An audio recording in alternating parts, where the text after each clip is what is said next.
As the 1950s dawned, without warning, a menace from another world emerged, sending shockwaves right to the heart of the British government, creating a sense of fear so great, the situation demanded the attention of the highest office of power. Capturing headlines and the public's imagination, the world's mightiest military leaders were put on a state of red alert.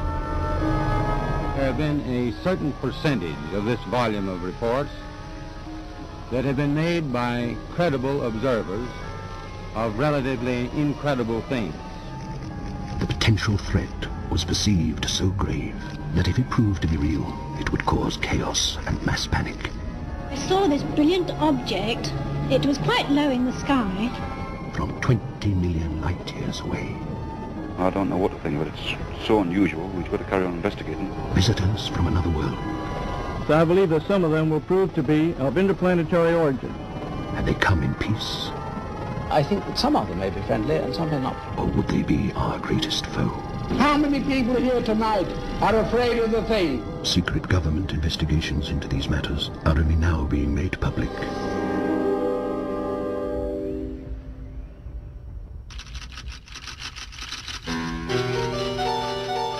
Deep beneath the Public Records Office lie thousands of previously unseen government files. Recently, there's been a dramatic increase in the number of old UFO documents coming forward into the public domain. Over the past few years, we've seen the release of documents which at the time had been classified top secret on UFOs. Now this sounds like it's something straight out of the X-Files. These top secret files contain details of extensive investigations carried out into the flying saucer phenomenon.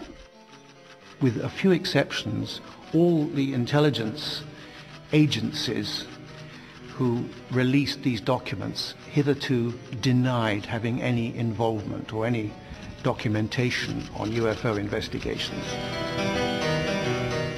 With the release of this information into the public domain, the truth about the British government's involvement is finally about to be revealed.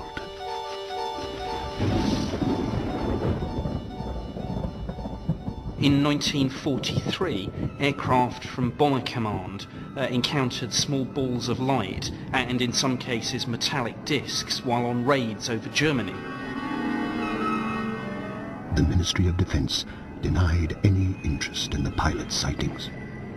Released files reveal, however, that behind closed doors, they believed they could be evidence of some Nazi secret weapon. There was speculation early on, after 1947, 1948, when the early rush of UFOs were appearing in the States, on the basis of, well, if they could produce V1 and V2 so far ahead of our technology, our rocket technology, could they have gone on to build flying saucers? Was generally speaking under the auspices of the SS that people were supposedly planning and building these devices. It seems that in the 1950s the SS was as powerful a term as it is now. They could be responsible for anything dangerous or risky, but they would have the funds and the drive to make it happen. Intelligence pointed towards the Nazi development of an extraordinary form of circular flying craft. These were claimed to have been manufactured by slave laborers under the guidance of one of Hitler's greatest scientific minds. An Austrian by the name of Victor Schauberger. He was approached by a group of German engineers and scientists in 1943 for parts of his research. The Germans were very interested in something that he'd developed. There have been various sort of semi-biographical works of him in which what appear to have been parts of a turbine he designed were photographed with a sort of Nazi insignia on them, and these were put around as being proof that the Nazis designed flying saucers. On one occasion it's rumoured that this device actually shot up 30 foot into the air and crashed through his laboratory ceiling. Schauberger is convinced that the flying saucers that people report today and in the 40s were based on his work. There are those who doubt that a Nazi flying saucer program ever existed, but the files show that after the war, intelligence was gathered on individuals suspected of being associated with such a project. The documents involving the scientists are real, and all these people were associated with the project. It's another indication that you know, something real was happening there. Informants cited in the files claimed that towards the end of the water project was moved to aerodromes on the outskirts of Germany and Czechoslovakia. I interviewed a chap who used to take spare parts to Prague Belly. Now he told me in one of the hangars he actually witnessed this particular aircraft, which he said it was so light you could actually push it around. There was nothing under the ground, it was actually hovering. A couple of years later, this intelligence officer telephoned me and said that there was a chap who used to be actually based at Prague Belly, and one summer's afternoon he and a few of his colleagues were out on the aerodrome, and they looked across approximately a quarter of a mile away, and there the doors of the hangar opened, and what he described as this aeroplane was actually pushed on to the runway. It was approximately 25 feet in diameter. It had some sort of glass cockpit, like a dome, and he said he could see the thing rotating. I asked him, you know, could you see propellers or jets, and he said no.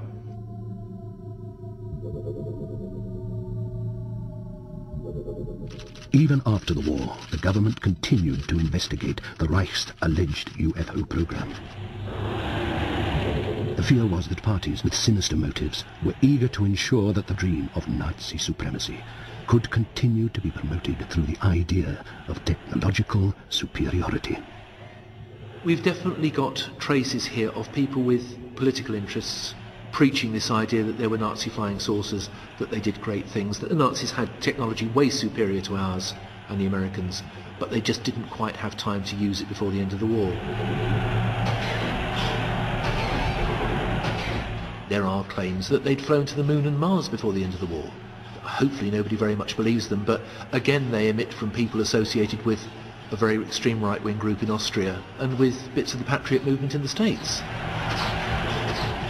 The transfer of German scientists into America after the war also led to the transfer of scientific secrets.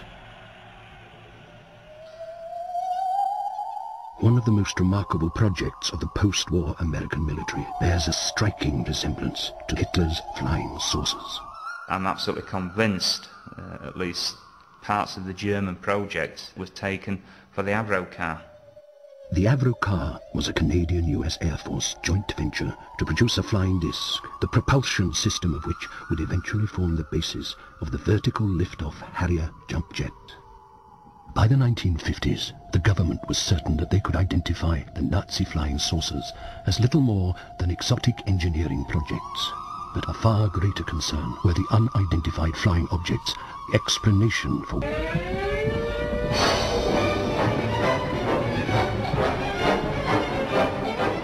When flying saucers first got here, there were kind of surge of interest. Everyone got fascinated by them.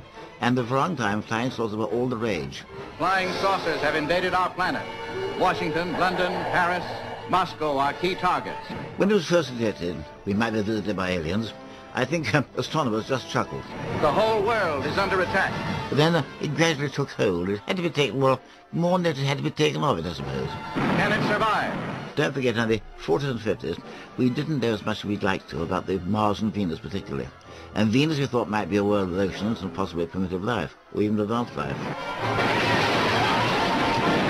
And I think science fiction has had a great influence. People read it and took it seriously. And there was widespread panic in America. The United States Air Force set up a research project into this called Project Blue Book. Blue Book was the American military's attempt in the Cold War climate to explain flying saucers.